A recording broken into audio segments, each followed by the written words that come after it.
$300 billion. That's the projected size of the global IT security market by 2026. I mean, wow, right? It's a massive, staggering number.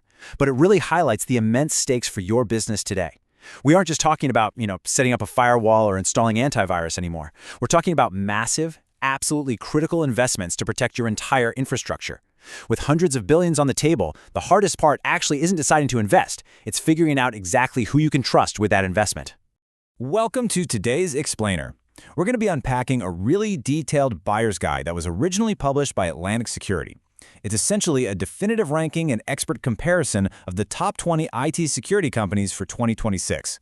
This source material was crafted specifically for business decision makers, people who need to cut through all that marketing noise to understand exactly what these firms offer, how much they genuinely charge, and how to objectively evaluate them. So, here is our roadmap for today.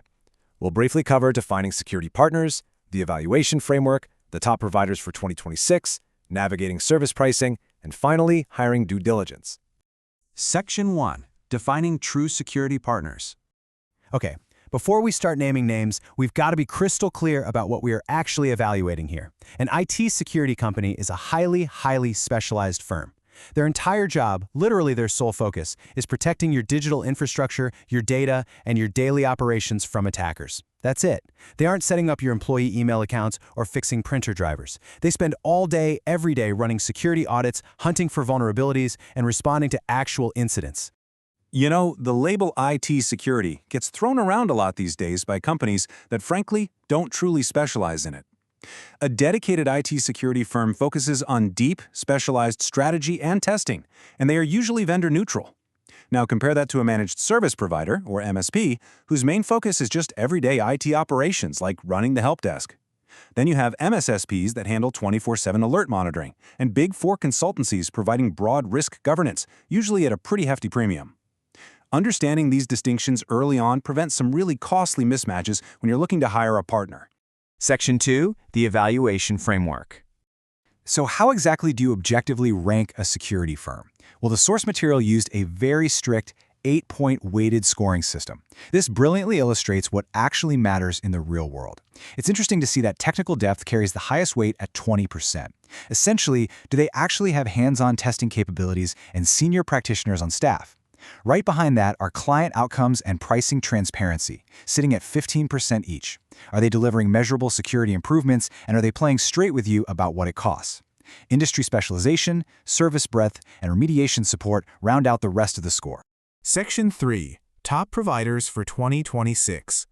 Now, as we jump into these rankings, I do want to share a key piece of context straight from the source material. The report we're explaining today was authored by Atlant Security. Based on their own 8-point evaluation framework, they actually placed themselves at the #1 spot on the list. We're going to present the findings of their report completely neutrally here, just so you can see exactly how the broader industry was evaluated and categorized according to their research. All right, let's talk about the top 5 overall leaders. Atlant Security sits at the top with a score of 9.6. And they're highlighted for their mid-market focus, their vendor-neutral approach, and crucially, their commitment to actually helping clients fix the vulnerabilities they find. In second place is Mandiant, which is now part of Google Cloud, and they're pretty much considered the absolute gold standard for enterprise incident response and threat intelligence. CrowdStrike comes in third, highly revered for its industry-leading Falcon platform and endpoint security. Rapid7 takes fourth place with its really powerful vulnerability management tools and the famous Metasploit framework. And finally, Arctic Wolf rounds out the top 5, providing mid-market companies with a highly personalized, almost concierge-style managed detection and response service.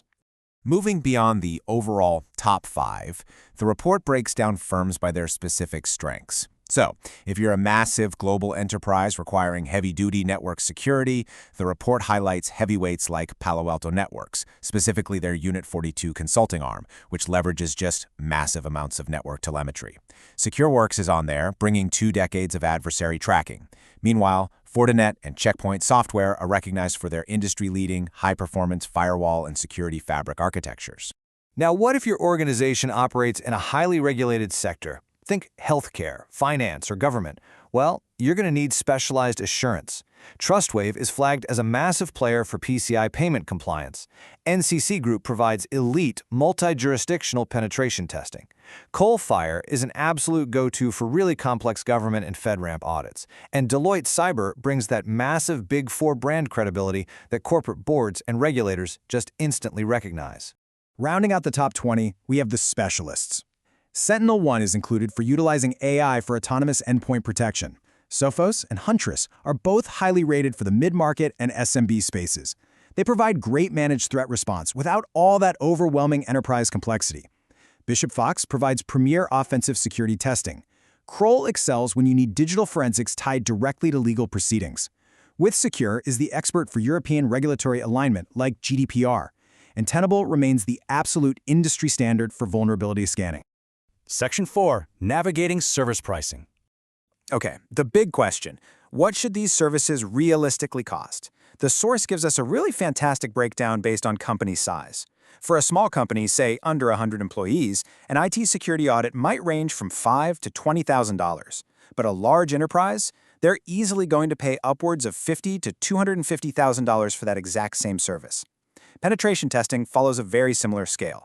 And for a virtual CISO, which is basically fractional security leadership, you're looking at a monthly retainer ranging from about $3,000 for a small business all the way up to $30,000 a month for a massive enterprise.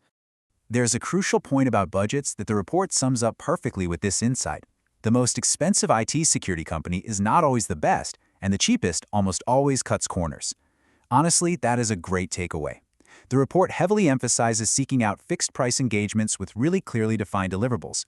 Doing that completely eliminates those dreaded hourly billing surprises and ensures that the firm's incentives are aligned with getting the job done right, rather than just racking up billable hours. Section 5. Hiring due diligence. When you're out there looking for a partner, there's a vast difference in firm maturity that you really need to watch out for. The report warns against what they call volume-based firms. These shops rely super heavily on automated tools, they send in junior analysts, they bill by the hour, and then they just hand you a list of findings without actually helping you fix them. What you actually want is an expert-led firm. These are the partners that use senior practitioners, they offer fixed-price engagements, they give vendor-neutral advice, and most importantly, they include remediation support to actually help close your security gaps. To make sure you're getting one of those expert-led firms, you've got to ask targeted questions during the vetting process. First up, ask about the team and the work itself. Ask them point blank, who will actually do the work? You want to hear that senior practitioners are going to be hands-on, not just a junior team learning on your dime. Ask about their certifications. Listen for credible credentials like CISSP or OSCP. And definitely ask about their methodology. If they tell you it's a secret proprietary process, that is a huge red flag. They should absolutely align with transparent, well-known standards like NIST or ISO 27001. Next, you want to dig into pricing and support. Ask them if the pricing is fixed or hourly. You absolutely want fixed scope with zero surprises. Crucially, ask, do you help fix what you find? A firm that just dumps a 50-page PDF report on your desk and walks out the door isn't a true partner. Finally, ask if they sell security products. You want a vendor-neutral advisor who recommends what actually fits your business, not someone who's just pushing software to earn a commission. Pulling this all together, the source lays out a really clear 4-step action plan for buyers. Step 1. Define your specific needs and your desired outcomes for the next 6 to 12 months. Step 2. Shortlist 5 or 6 vendors based on industry research and rankings, like the ones we've covered today. Step 3. Hold structured 30-minute discovery calls using those due diligence questions we just went over. And Step 4. Always do reference checks. Make sure you talk to at least 2 of their past clients who are in your specific industry. Which brings us to the ultimate question you have to answer. Who are you going to trust to protect your infrastructure in 2026? With a $300 billion market out there and threats evolving literally every single day, choosing the right partner is no longer just an IT decision, it's absolutely a critical business survival decision. So use this framework, ask the tough questions, demand transparent pricing, and find an expert-led team that actually helps you fix the problems they find. Thank you so much for joining me for this explainer, and keep learning.